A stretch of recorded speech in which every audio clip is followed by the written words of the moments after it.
Bueno.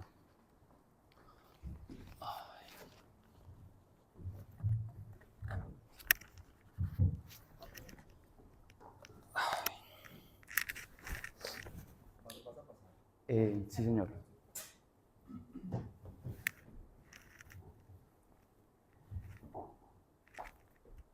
¿Cómo es eso?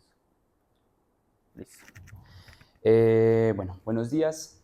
Primero que nada, agradecerles pues, por sacar el tiempo de escuchar, tiempo que es tan preciado hoy en día y que creo que de eso se trata el proyecto, de resignificar un poco lo que significa escuchar, lo que significa la palabra, lo que puede llegar a significar la idea de la oralidad, ¿cierto? Arte, memoria y patrimonio, estrategias educativas de inclusión intergeneracional en las bibliotecas.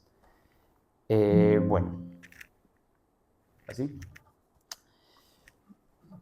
El objetivo central de esta investigación es implementar estrategias educativas para la integración intergeneracional en la Biblioteca Central de UPB por medio de la creación artística y la memoria. Y se caracterizó, se diseñó y se implementó, pero al final de cuentas terminó por ser el análisis del potencial pedagógico del arte, la memoria y el patrimonio como esa posibilidad para integrar a las personas, ¿cierto? Para unir. Surge realmente de una pregunta humana y una pregunta pedagógica de cómo brindar un lugar a esas personas que tienen algo que decir, pero que no siempre pueden ser escuchadas. Entonces, bueno, primero, pues, ¿por qué biblioteca y por qué los adultos mayores? El proyecto realmente está planteado para que pueda estar en cualquier biblioteca. En este caso se caracteriza la Biblioteca Central como ese centro de intervención. Primero, entender que la Biblioteca Central ha cumplido un rol fundamental para el desarrollo de la Comuna 11 en sus 27 años de existencia. Fundada en 1999, ha implementado y democratizado la tecnología, la literatura y la educación en toda la comuna. Además de esto, en los últimos años ha sufrido transformaciones muy profundas, convirtiéndose en un centro de recursos para el aprendizaje y la investigación, lo cual lo convierte en un nodo para la innovación fundamental. Y además de un punto muy específico, es la línea de gestión del patrimonio y la cultura, la línea de la gestión del patrimonio cultural y artístico, lo cual lo convierte en un centro perfecto como para poder plantear políticas de patrimonio y cultura que tengan un impacto en toda la comunidad. Entonces, al hacer esta caracterización, nos damos cuenta de que existen dos procesos enfocados en la lectura y la escritura de larga duración. El club Letras al Oído, que ya va para su 11º año de existencia, en donde la mayoría de la población son adultos ya jubilados, y el club La Hebra y el Latido, que ya está entre 4 y 5 años, en el cual sí tiene una población más heterogénea, pero igual siguen siendo en su mayoría personas ya jubiladas. Entonces viene la pregunta de por qué ellos habitan este espacio. ¿Qué hace que la mayoría de personas que están en este entorno de la biblioteca decidan, o que son jubiladas, decidan venir a habitar este lugar? Entonces partimos de un problema estructural. Nos preguntamos cuál es la sociedad que habitamos. Entonces Manuel Castel y Eduardo Béricas nos dicen que vivimos en una sociedad de la infocomunicación o una sociedad digital, en la cual esta sociedad tiene una condición sobre todo de un enfoque de productividad y la información. ¿Esto qué provoca? Esto provoca muchas cosas, pero hay un cambio tecnológico que moviliza cómo nos comunicamos y cómo nos relacionamos. Esto produce, primero, que la idea de conocimiento sea netamente la concepción de la información, lo cual genera que la idea de que el conocimiento experiencial o la persona que ha habitado el mundo pues pierda ese rol simbólico. El adulto mayor pierde ese rol, es desplazado ese rol de un agente que portaba los conocimientos y los saberes, y pierde ese lugar pues porque todo está en Google. Yo para qué escucho al anciano si ya todo está en Google. Además de que los jóvenes tienen más herramientas para afrontar el mundo contemporáneo que el mismo adulto. Esto provoca un desplazamiento simbólico tremendo que afecta mucho en cómo nos relacionamos con estas personas, ¿cierto? Y además, López Jiménez nos dice que la jubilación es una frontera crítica. es ese lugar en el que es ese tránsito de ocupar un rol social a ser libre. Y eso suena muy bonito, muy bello. Pero ¿qué pasa o cómo se da ese lugar? ¿Cuál es la esencia de esa persona que es alguien durante toda su vida y de la nada tiene que resignificar su lugar en el mundo, pero pierde su condición de actor activo en la sociedad? Yo ya no soy productivo, yo ya no hago parte de los circuitos sociales. Aquí es donde surge la anomía social de Durkheim, que lo que nos dice es que la anomía se da cuando un sujeto, un grupo de sujetos de manera estructural pierde los referentes sociales y culturales, lo cual lo saca de todos los circuitos sociales. Partiendo de este panorama, como respuesta, se plantea que el arte, la memoria y que el arte y el patrimonio, puestos en pro de una pedagogía de la memoria que le dé lugar a la narración para poder resignificar el rol social de estos sujetos, puede ayudarlos a integrarlos a la sociedad nuevamente. Entonces se piensa que esa narración, ese lugar de reconocimiento en el que yo escucho al otro, en el que yo le doy un lugar al otro, es un espacio en el que permite construir vínculos. Eso se llama la ética de la bienvenida de Gabriel Jaime Murillo. Y se plantea la memoria como ese archivo personal, ese lugar que habitamos entre la memoria y el olvido, que es esa ficción, ese cómo me reconozco yo a mí mismo, cómo yo me narro, buscando que la narración pueda ser ese enfoque o ese lugar en el que uno pueda resignificarse a sí mismo. Haciendo que esto haga como que y todo esto puesto en pro del arte pueda resignificar y reestructurar las ideas que tiene uno, de uno mismo y de un colectivo.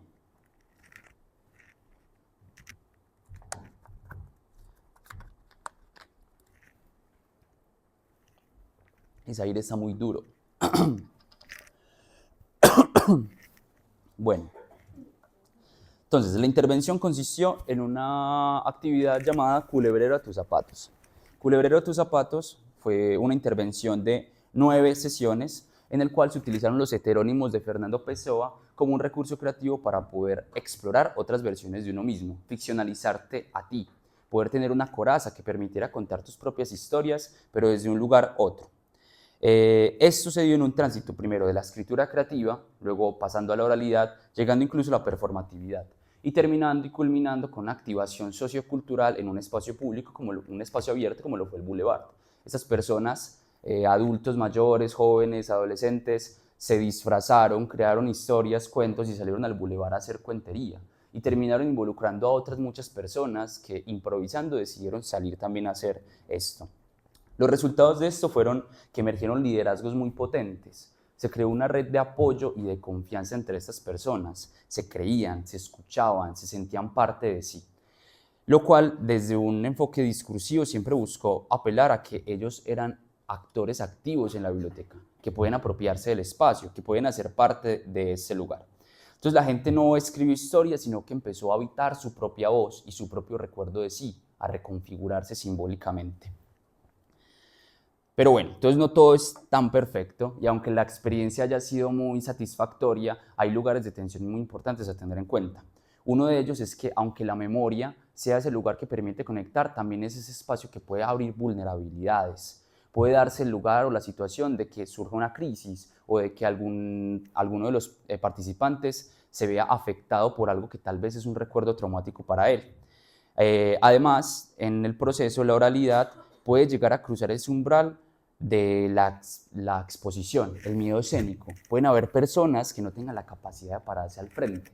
Pueden haber personas que no logren superar ese miedo. Estamos hablando de personas, en su mayoría jubilados, que ya tienen una plasticidad distinta y que es difícil resignificarse a sí mismo como para decir, yo puedo hablar en público. Otra es que no basta con reunir personas o con crear el espacio, sino que se requieren crear las condiciones afectivas y pedagógicas como para que algo se pueda dar. Se trata de escuchar, de estar presente, de ser capaz de identificar aquellas cosas que ocurren y cómo poder acompañar en ese proceso. Entonces la integración social, a pesar de que usted tenga las herramientas, no ocurre de manera automática. Los principales hallazgos y aprendizajes, pues es primero pensar en las bibliotecas como laboratorios de sentido.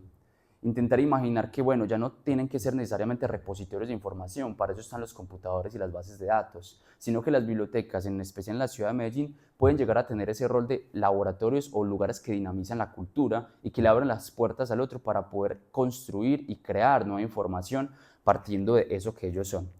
Que la oralidad sigue más viva que nunca, que más genuino que el aire que sale de mis pulmones roza mi garganta y logra mover unas cuerdas como para que salga mi voz, que eso conecta a las personas, que no está muerta, que los adultos mayores también pueden ser mediadores y gestores culturales, que pueden ocupar un rol activo en la sociedad desde eso que les gusta, desde lo que les apasiona, desde lo que lo mueve, desde el amor. Y que la memoria también puede construir comunidad, no solo reconfigurarse uno mismo, sino construir muchas más cosas.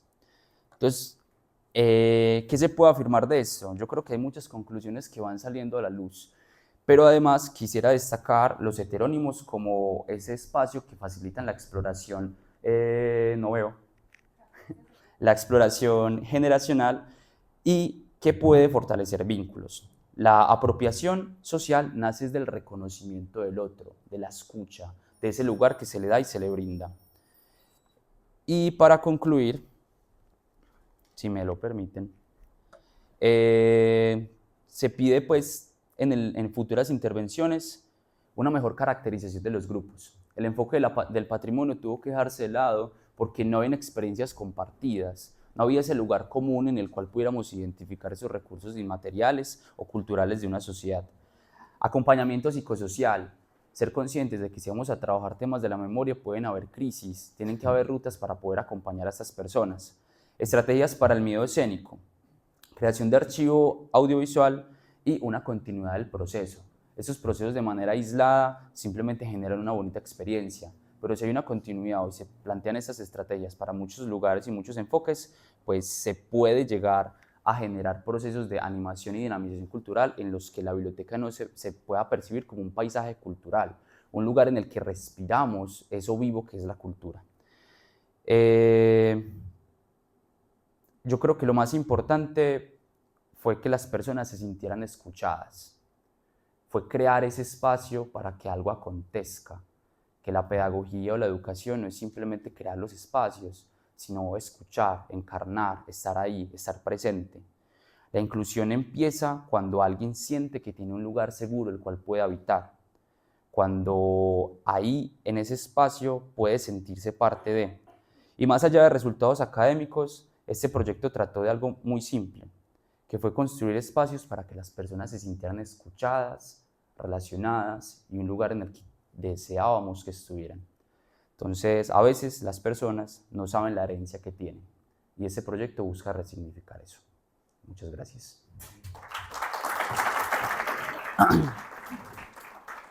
Muchas gracias, Mateo. Seguramente en los agradecimientos del trabajo de Robo hasta la biblioteca, pues en la lista de personas que han estado también ahí involucradas. Entonces, el primer comentario va pues con agradecimiento con el escenario de práctica en el que te has movido y porque intuyo que has podido desplegar la imaginación allí y ese lugar, la biblioteca lo ha permitido, ¿cierto? En el trabajo y que ya conozco, pues porque en el Festival de Filosofía presentaste un video también que sintetizaba y porque tuve la oportunidad de metodología también de conocer desde el planteamiento del problema, hay una potencia en ese trabajo cuando te ubicas en un lugar que no es el lugar común, de nombrar pues al anciano solo como fuente de sabiduría y por el contrario está señalando una necesidad relacionada con la comunicación y que acudiza a la ficción, al heterónimo como un puente para la comunicación, ¿cierto? Y es intergeneracional. ¿Qué señal es la biblioteca? Me gusta la noción que entregas al final como biblioteca de sentido porque le da vida a lo que en antropología filosófica nombramos como estructuras de acogida, o sea, esos lugares que le permiten a uno configurar ejes en el caos pues, que pueda significar la vida y seguramente ahí con esas personas adultas mayores identificaste lo caótico que se centró en un heterónimo, lo que permitió pues, conectar en términos de la comunicación consigo mismo. Que la biblioteca haya sido un lugar de escenario de unas prácticas letradas que están por fuera de lo común, entonces esa alusión pues como a un sentido de la biblioteca que está también vinculado a lo que ocurre, que posiblemente es invisible, que un trabajo como este visibiliza. La noción de habitar un lugar me parece también en el trabajo tiene potencia porque también muchas veces hay lugares, edificios que se viven como no lugares, o sea, sitios de tránsito donde uno no le permite uno conectar el sentido, entonces que hagas hincapié en que la biblioteca se puede habitar, no se puede demorar. Entonces hay toda una apología a la atención, que se entra a la biblioteca y con atención se observa todo lo que ocurre. Y que aquí es donde hay pues, una conexión importante para tu perfil de egreso y las oportunidades que vendrán acá y acá adelante, y es la conexión con filosofía, con lo pedagógico y con un saber pues, en el que te has movido, el de la promoción de la lectura y el de la escritura.